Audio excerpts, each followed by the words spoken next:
What up, y'all? You know who it is. It's your man, the real one.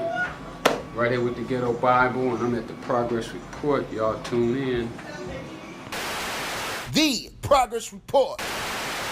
Definitely thank you again for coming through. This means a lot to us, so we definitely appreciate you and the whole team for coming through. Definitely means everything. No doubt.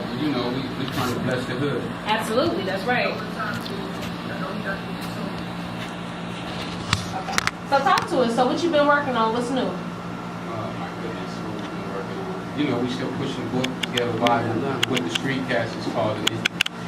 We've been pushing that now. We're approaching like 34,000 copies independent. On our way to do that 100,000. I got a bet with the top executives in Hollywood that I can't do 100,000 books by myself without their help. So we're approaching that right now. We've been on tour for about 6 months, I guess, 4 months, 6 months, something like that. I'm getting ready to do some music stuff, y'all. Everybody been asking, why you ain't doing no music? Why you ain't been doing no music? I had kind of like got burnt out on the music because I found it was so fake, and everybody was playing like they had money, and then when you go eat with them, they get up and walk away from the table when they bring the bill, and I'm like, I ain't got no money, y'all supposed to be rich, and y'all can't pay the bill, so I kind of like backed up out the music business, but I'm getting ready to make a re-entry right now. Just hooked up with my man Brian Kennedy. You do your research on Brian, y'all will find out who he is. Me and him are going to be looking for artists in the near future. We're probably going to hit like 7 cities, I think. We're going to have like shows in 7 cities where people can come out and audition for Brian. Brian's going to really be the one to pick. He already got the albums already written and everything already. So if y'all want to get in, you know what I'm saying, and you get down, check out my website, go to my Facebook page and be looking for the information. And y'all getting it first right here. Don't nobody else know about this but the team. Hey. Word, the Progress Report exclusive, man. Like, exclusive way. So it's going to be a record label, like when you say you get back into music. I don't know if we're going to do necessarily. I guess you could say it's going to be a label. It's going to be like a label, but we ain't looking for no deal. We ain't going to, I used to hang out at Interscope every day my first 2 years out. So I ain't going to Interscope, looking for no deal. I've been through all that, hollering at Vincent Herbert and Jimmy Iovine and Dre and all of them. So I'm not going through that no more. We're just going to take this right now. We got our own team. We just joined a company that got 500,000 to 700,000 members in the company. So they're going to help us with our distribution. And we're just going to do stuff just different, totally independent. Where we don't need nobody. We ain't asking for no favors. We don't need no money. We got our own bread. So we're just going to do this thing ourselves. And just, see how it's done. I did a lot of studying when I was gone. I believe I studied this game. In every game that I go into, I find myself at the top of the game, and now here I am in the music business. I've been hollering at Brian. I met Brian when I first got out. I done hollered at a bunch of them other than him about the same project that me and him were getting ready to do. I tried to talk to the rest of them about it. He didn't hear me either, when I first talked to him. I remember I'd go to the studio and he got Nelly in one studio and who else he had in the studio? CeeLo in one studio and some little chick, I can't think of her name, a big star. And he couldn't hear me and I'm like, man, why you don't own your own stuff? Why you don't be your own man? Right. Why you doing this for the record labels when you could really own your own? And he couldn't hear me but 3 days ago. He heard me. Yo, but the game definitely changed for most people go to the record labels if they don't have money. Once you have money, you don't really need the record label no more. Well, you don't need the record labels if you ain't got no money. If you got that drive and determination, When I got out of prison, I met with 4 of the most powerful guys in Hollywood, and they all told me that my book wouldn't come out if I didn't go through them, and that my documentary wouldn't come out, and that my movie wouldn't come out, and my TV show wouldn't come out if I didn't go through them. I could have had a deal. 8 years ago, I had a deal on the table, but I didn't take the deal because they wasn't gonna pay me no money. They wanted me to eat Snicker bars and McDonald's Happy Meals, and I wasn't really with that. I'm used to having my own money. I go when I want to go.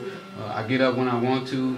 I do whatever I want to do. Nobody tells me what to do. Right. So when people start telling me that I'm gonna have to follow their instructions and do what they tell me to do, you know, I have an issue with that. 100%. Right.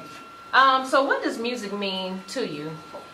Well, music means a lot to not just me, but to the world. You know, it probably has more meaning to the world than it has to me. I'm a funny guy. I probably never bought a CD or a mixtape other than guys on the street who I see hustling. I'll buy their stuff just to support. But I've never been one who goes to a record store or goes online and download music because I'm so in tune with my business and what I got going on. But what I notice about music is music can predict our future. Music can tell us what happened in the past.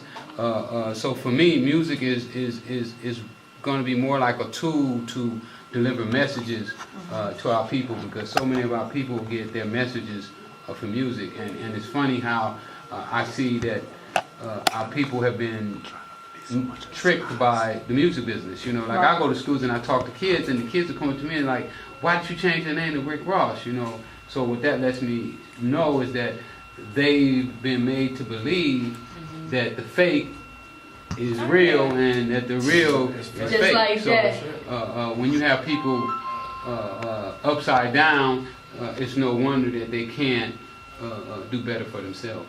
No, absolutely. And then like what you were saying before, we kind of spoke about this last week. I didn't know how fake the industry was until I moved to Atlanta. Like I'm from Ohio, and I know you know about Ohio. From Cincinnati specifically. We both are actually, but I love the natty. I love the natty. That's the truth. Yeah, man, Cincinnati. But I just went down there messing up. word. Yeah, Cincinnati, man. Shout out to Cincinnati. Yeah, shout out to the natty, man. I was in the natty about 3 months ago, man. They showed me that. I went to City Hall. Okay. You know, I got to walk in the courtroom where I used to walk in with handcuffs. I never been there before without the handcuffs on, so I went back and visited without the handcuffs. And how was that? Like, did they bring back memories? Oh, absolutely. It brought back a lot of memories of losing all of my power, you know, basically giving up my freedom. What I noticed when I was in prison is that I literally put myself back into slavery. Even though I was born free, I figured out a way that I was put back into slavery, basically, because once you become a prisoner, you lose all of your rights. You have no say-so. You can't do anything for yourself, and I never want to put myself in that position again. Right. Absolutely. Now, can you talk about the importance of mental strength, even for people that's not in prison? I feel like a lot of people are like imprisoned in their minds. So talk about that. Say that. Well, you know, it's funny because when I was in prison, I used to call home and call my friends, and they would be doing worse than I was when I was in prison. And what you're saying is absolutely correct. A lot of our people are trapped in communities, you know, trapped in projects where they can only go so far. You know, and we tell people all the time that there's people in LA in the Jordan Down projects that have never been to the beach. You know, they don't even know that it's a beach and an ocean right there, like 5 miles away. So often we get trapped into our minds into believing that just because we believe that it's so, is just the way it's supposed to be. And one of the things that I did is when I first started studying and in prison, you know, when I went to prison I was totally illiterate, but before I left I read over 300 books. And one of the things that I had to accept is that everything that I believe could be wrong.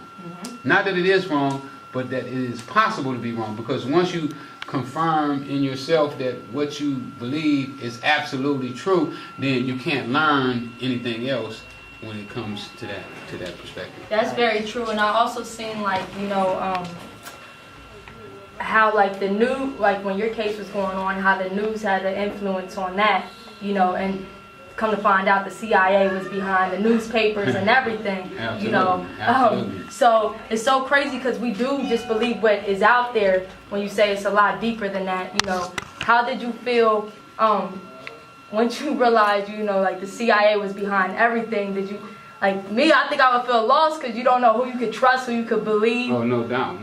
And then, you know, my partner had set me up, you know, somebody that I would have killed for.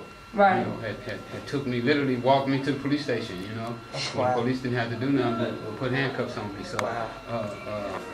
it just starts to teach you that all the stuff that you've been taught could be wrong, you know, and that you have to investigate everything that you get involved with, and you have to dissect it, you know, like they taught us in school, to take the frog and cut him open and figure out what it is that makes it move, and that's the way we have to go in life. And I think that we as black people, we've lost that skill. Man. We're not dissecting, we take things for what it looks like, you know, and they'll put people in front of us and say, oh, well, this is his tennis shoe, and then we'll run out and buy the tennis shoe, and then we'll find out 5 years later that he was just an endorser, you know, where they was giving him a check every month to wear the stuff and to say that it was his.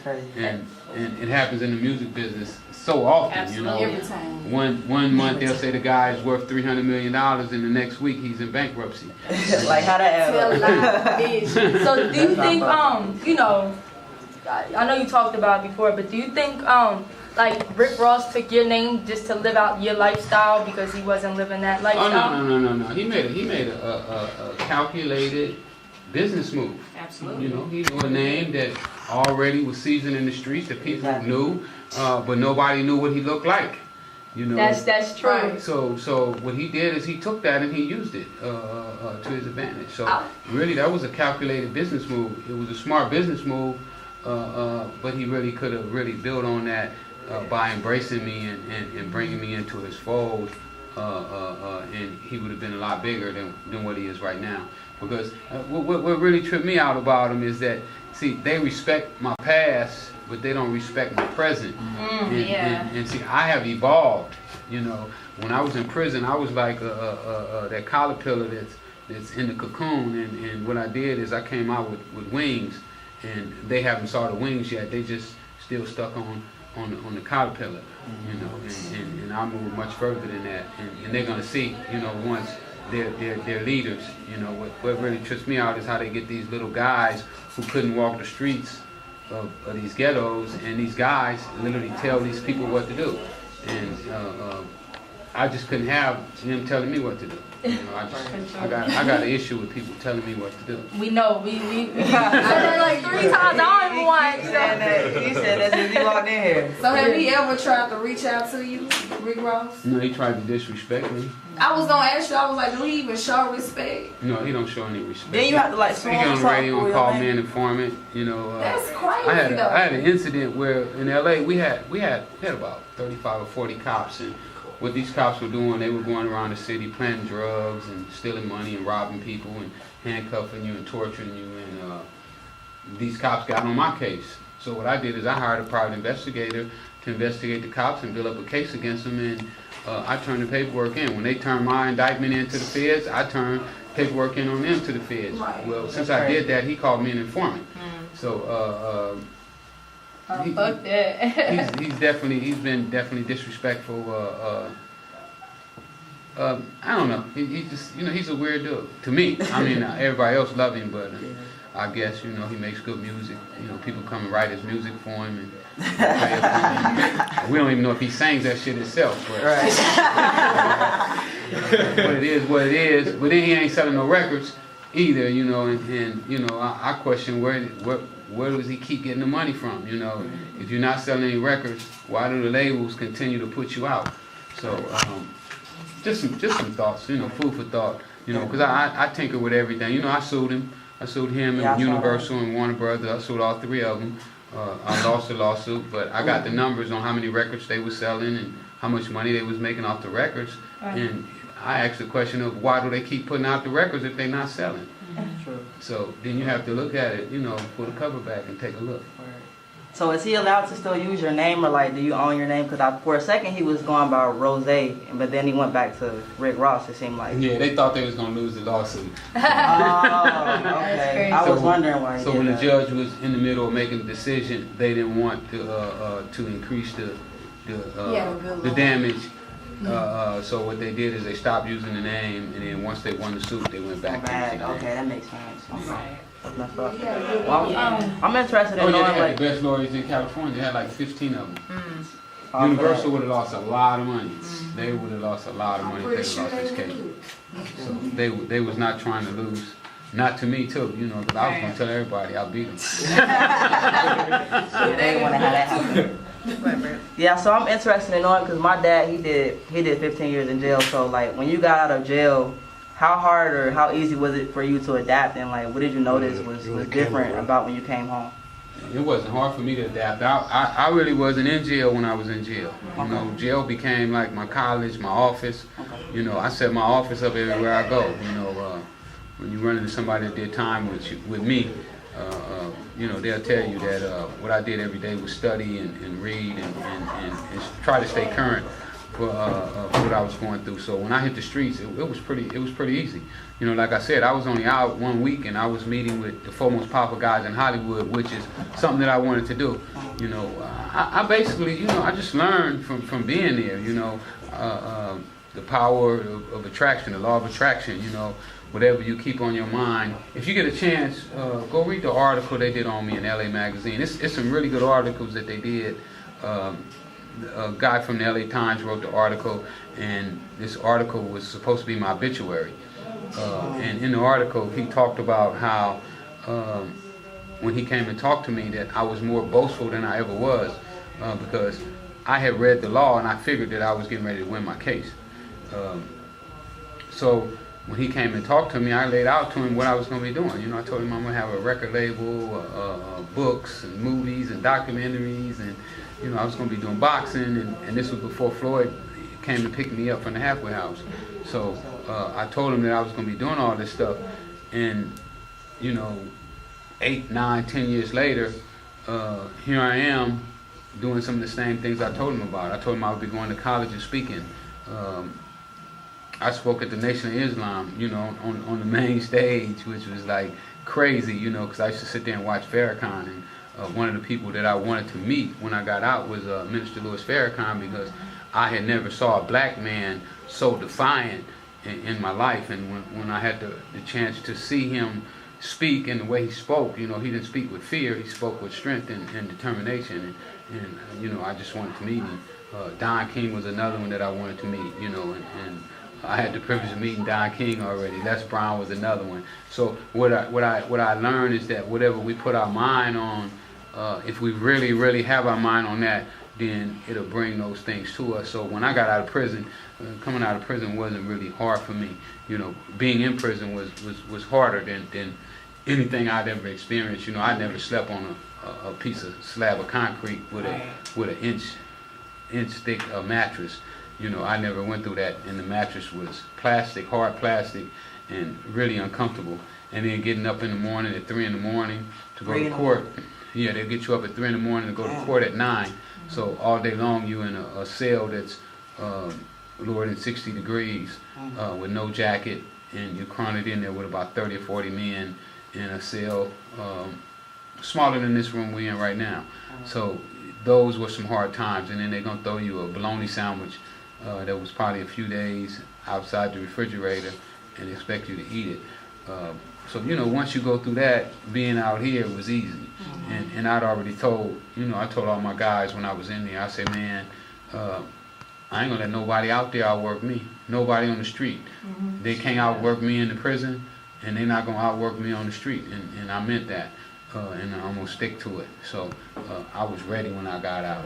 Hell yeah, you had all that time to get ready. But I salute you because you went in there like illiterate, like you said. And a lot of people that go to jail kind of just try to sleep their time away. People I talk to, you know, but you really took full advantage of it and educated yourself. I did. And I haven't even been able to unleash some of the stuff that I got in me. You know, I got stuff in me that I ain't even let out yet. You know, so.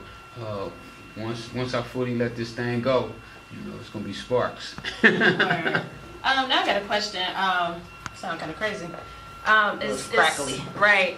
Is snitching ever justified? Like, now say for instance, I mean, me personally, you know, I've never been put in that situation, you know, and I don't ever want to be put in a situation. But if it ever happened, like if somebody was to, you know, shoot somebody real close to me, it'd be tough, but you know, I don't know if I would do it. But is it ever justified? Well, I don't know if that's snitching. Okay. You know, if you're an innocent bystander and you're just a citizen and somebody do something to you and you call the police, I don't think that's snitching. You know, if a guy comes and he rapes you or he beats you up or something like that, that's not. I snitches. If me and this guy, we agree to go and do a crime together, Gotcha. Okay. and we committing this crime together and we get caught, or I get caught and he get away, and then I tell on him, that's snitching. Is that ever justified? I mean, I wouldn't do it, you know, but, you know, you never know what's going through somebody else's mind, you know, when those people come in, and because I used to be mad at the guys who told on me when I first failed, but as I sit there and I start to understand, you know, what they was going through, you know, you're facing 40 years in prison, a lot of things, you know, that's like being killed, you know, and when you have a time to be by yourself, and it's just like, I'm sitting in my cell, and I was thinking like, well, what if a guy came in here with a gun and he said, only one of y'all gonna walk out? Who's walking out? It's gonna be me if I got the choice. You know, so it's almost the same thing when you get locked up with the feds. They giving you like, oh, you gonna do the 40 or your friend's gonna do 40. So you know, it's a tough situation to be in. You know, and I wouldn't do it. That's why I ain't gonna commit no more crimes. Straight up. So it's just crazy to like actually really think like we sitting in front of somebody that probably one time you were a billionaire, or I know you had I had like a lot of money. yeah, like touching like $3 million a day.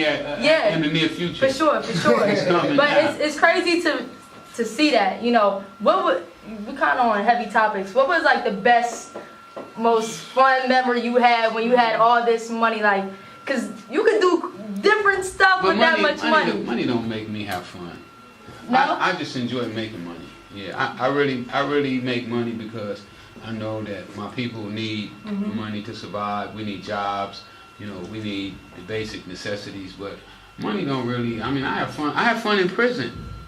Where? I had days in prison. I had a ball. I mean, when I first discovered the book Think and Grow Rich and As a Man Think and The Richest Man in Babylon, those were like, wow, you know.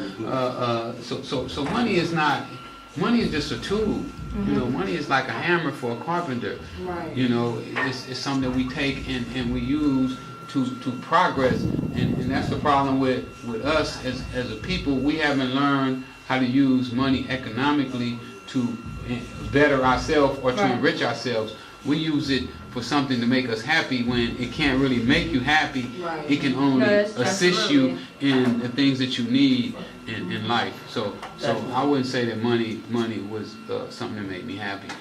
All right. So what's the craziest thing you bought with the money?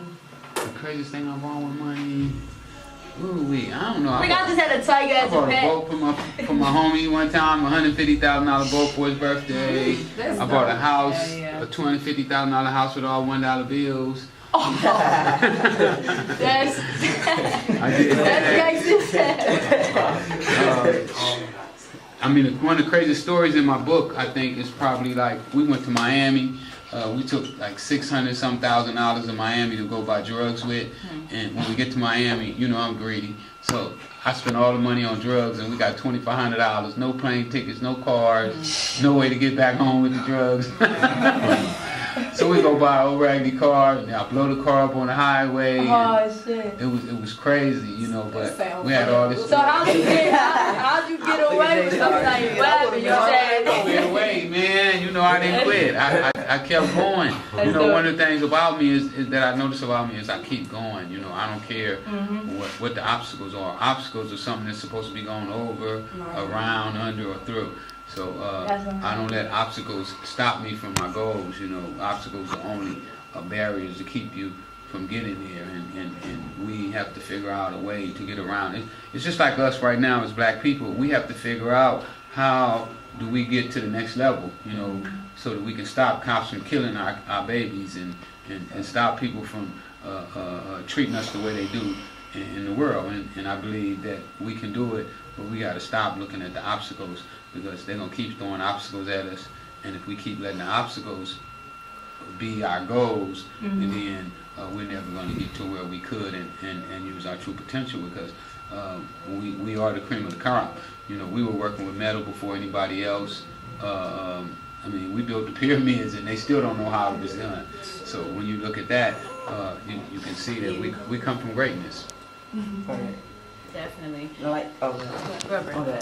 So like Excel was saying, like it's kind of like weird being in front of you because like I don't know why, but I was like really into like drug dealers at one time. I don't know why, but like I started like BMF. It led me to like The world is in the drug dealers. yeah. I don't know. It's just America's fascinated with drug. Look at all the drug stories that they put out. Definitely. So, but they're hypocrites Yeah, they are. because they'll put out drug stories and then they'll punish the actual drug dealers on the street. You know, so it's like being hypocritical, and then they get mad at the kids for liking drugs. Exactly. You know, but now you promote drugs all the time. They just trying to make money off of it. That's how I see it. You know what I mean? Absolutely. But what I was trying to say was like, you know, I see you up there with like I started with BMF. It led me to like Frank Lucas, Bumpy Johnson, Don Gotti, and then I came across you, and that's when I found out like Rick Ross got his name from you type of thing. So after years and decades of like y'all kind of starting like pumping drugs into the black community, although you are doing something positive now, do you really feel like, you know, there's still hope for the black community? Like, and what do you think it will take for us to overcome years of like, you know, being broken down by drugs? Well, I don't think drugs broke us down. We was broke down before drugs got here. Yeah, but I mean, drugs played a part. And drugs really play a small part of it. You know, it's a thing called post-traumatic slave syndrome. You know, I think that's worse than the drugs because usually people use drugs when they're hiding from something else. So it ain't the drug. When you're dealing with a problem, you have to try to go to the root of it. So I don't think the drugs is the root of our problems. I think the root of our problems is that we have a problem with knowing who we are and where we come from, and that we are great, and that material things don't necessarily make us great, that we were already made great when we were created. So I definitely feel that that we can bounce back as a people. When I first started selling cocaine, most blacks didn't want to have anything to do with cocaine. So I know that mindsets can be changed, but it's not changed easily. You know, it's hard to break a habit. So what we have to do as a people is we have to come together and break this habit as a unit instead of a individual, a person.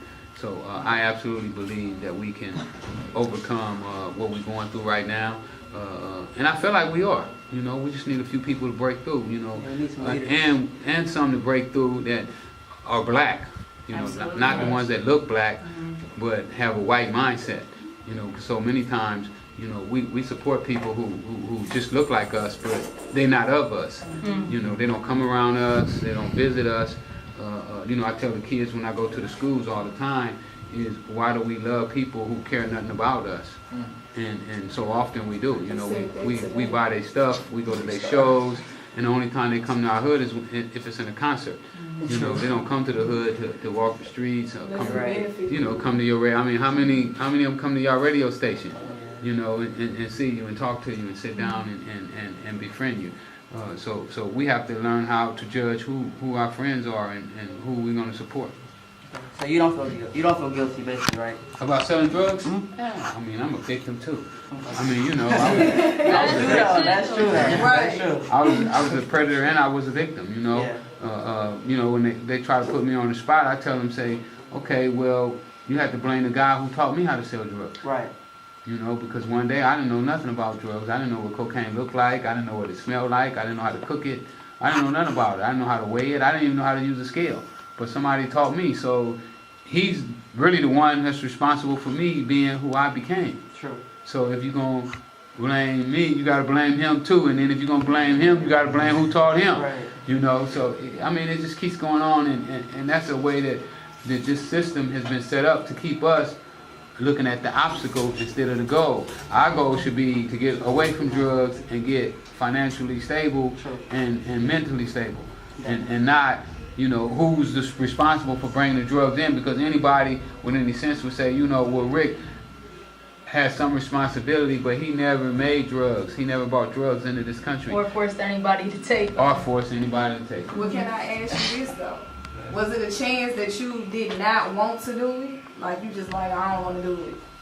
Well, Because you said somebody else is responsible, but it could have been times you they have to do it too. I never had to. Maybe I would have, but it would have been somebody else would have taught me. So that person could have been responsible for me being involved.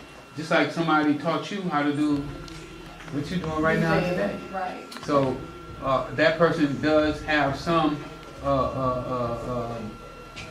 what's part of my life. Yeah, I got influence. I got He you. was Yeah. influence. right. And So what? they influence you to do what you're doing. So they do have some responsibility for what you're doing today because they played a part in it. So Ronald Reagan was really the plug. Biggest thing in the world, right? Reagan is a trap queen. Yeah. See, I knew it. So what advice would you give somebody that's in the game right now, really getting it and going through what you've been through, having what you have? What would you tell them? Well, the first thing they need to try to start getting out. You know, to figure out a way to get out before the police can get them, because eventually the police will get you. You know, I don't care how smart you are, how good your plan is. You know, their plan is going to wind up catching you sooner or later, because when you sleep, they got somebody studying you. Yeah. They know who you are. You can believe that. Right. So eventually they're gonna get you, and you know, and with the mindset and the brilliance that it takes to run a drug operation, you can run anything. You know, just That's true. just watch me. I plan on being a light for the brothers. I mean, and I appreciate them. They've been buying my book too. You know, those are the people that's been buying my book. I'm gonna be straight up with you. In those street I know in jail your books is probably going off the walls because I send my sister books in jail all the time. Yeah. And they want to hear the trap shit. And they want, you know, and this book is probably a lot of motivation to them. It is. And to hear from a real dude that really been through it ain't nothing. Well, you know, like they know all about my story. They watch the documentaries, and I mean, jail really keep up with me. So, absolutely. But the trap dudes have kept my book alive. You know, without them supporting and helping me along the way, it wouldn't have made it. So I really appreciate them, and I wrote the book for them too. But not just them, you know, I wrote the book for everybody because I thought, you know, I was sitting in my cell and I was like, man, because first I was thinking, you know, making $3 million in one day. So, you know, you was selling drugs. No big deal, you know? No big deal. What? No big deal. And then when I got to prison and I started to see that most guys didn't do that. It was very few guys that was able to accomplish those goals. And then I started to say, well, maybe it was some techniques that I was using that everybody didn't know about because I felt that guys used to come up to me, young guys, 18, 19, and be like, man, I sold drugs, I couldn't even make $5,000. How did you do it? So what I started to figure out is that they didn't know what they was doing. Right. So I started to write a book to put the techniques in that I use to do that. And then I wanted to know, was these techniques only For drugs. Right. You know, could they be used for something else? And that's when I started studying the law, you know, taught myself how to read and started studying the law. Then I found out they work for the law. So then I wanted to know, did they work for business? You know, could you use them at the radio station? Could you use them?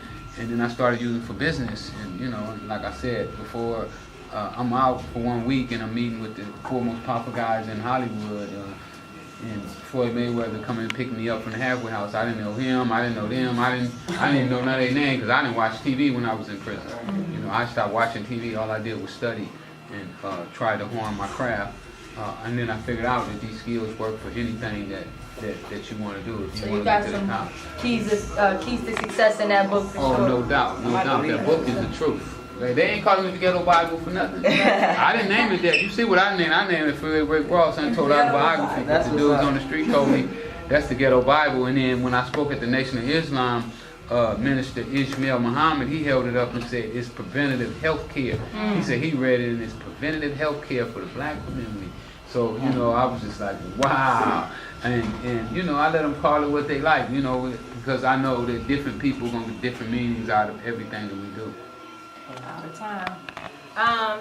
So I'm just lastly ask you, just like, speak about patience. Patience? Yes. We gotta have patience with everybody.